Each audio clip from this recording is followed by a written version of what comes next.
Good day everyone. Today we will be discussing the contract for sale and closing. And we will be discussing the 6 subtopics for contracts for sale and closing. And this includes the following. First is the competency of the parties to act. Second is lawful intent of the parties. Third is an offer and an acceptance. Fourth is consideration. Fifth is no defects of mutual assent.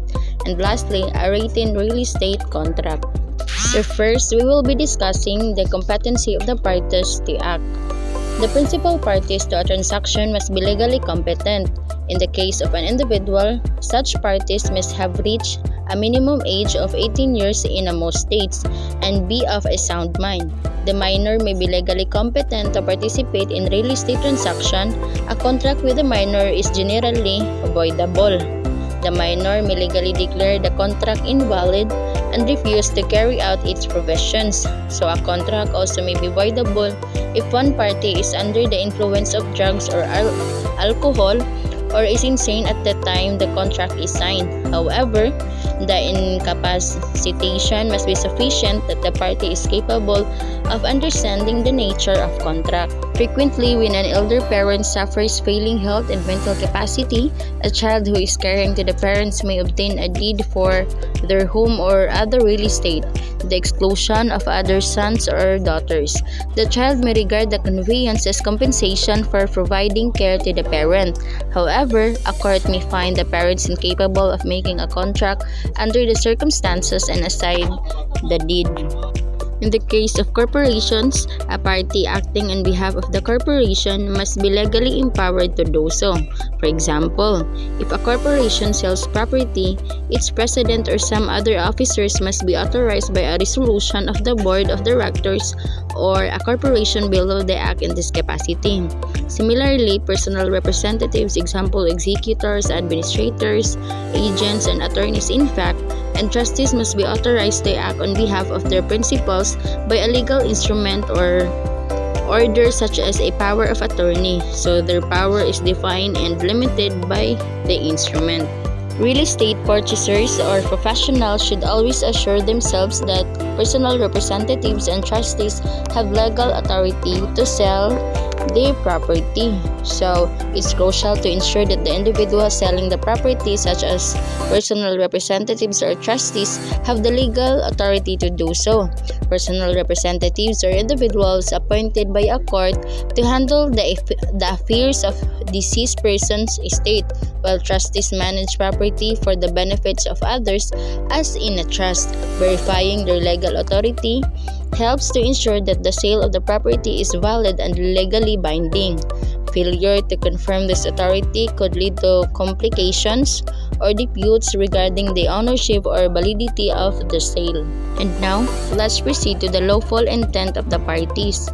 The objective of a contract must not be illegal or against public policy. For example, a contract to commit a crime for payment is not enforceable in the courts. So contract with objectives that involves illegal activities such as committing a crime for payments are not enforceable in the courts.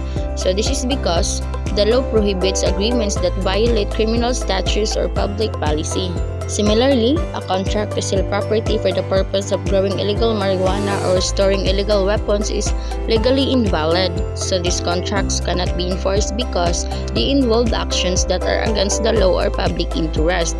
A contract to sell property to members of a certain race or to exclude members of a certain race would be counter to public policy against racial discrimination and would be void. So, contract that involves in discrimination based on a race are also against public policy and therefore void. Selling property exclusively to or excluding individuals based on their race goes against principles of equality and is not legally enforceable. And now, let's proceed to the an offer and an acceptance. An offer and acceptance indicate that the parties to a contract have a meeting of the minds or mutual assent.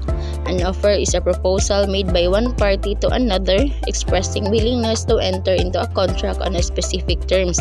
Acceptance occurs when the other party agrees to the term of the offer. Together, Offer and acceptance indicate mutual assent or a meeting of minds between the parties, signifying their agreements to the terms of the contract.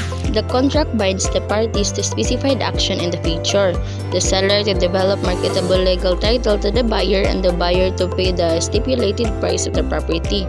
So once offer and acceptance have occurred and there is a mutual assent, the contract becomes legally binding.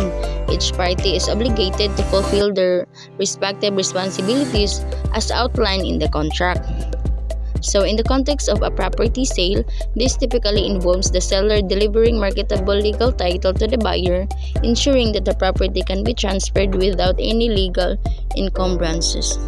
In real estate contract of sale, the buyer normally offers a specified price under specific terms for specific property rights. The seller has three options. First is to reject the offer outright. Second is to accept the offers outright. And third, as frequently occurs, to reject the offer and present a counter offer.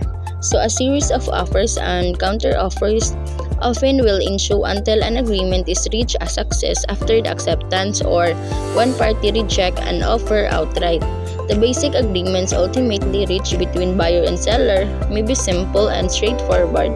However, it usually creates many other issues on which agreement must be reached, including the closing date, preparing expenses, type of title evidence, liability for property damage, and condition of the property.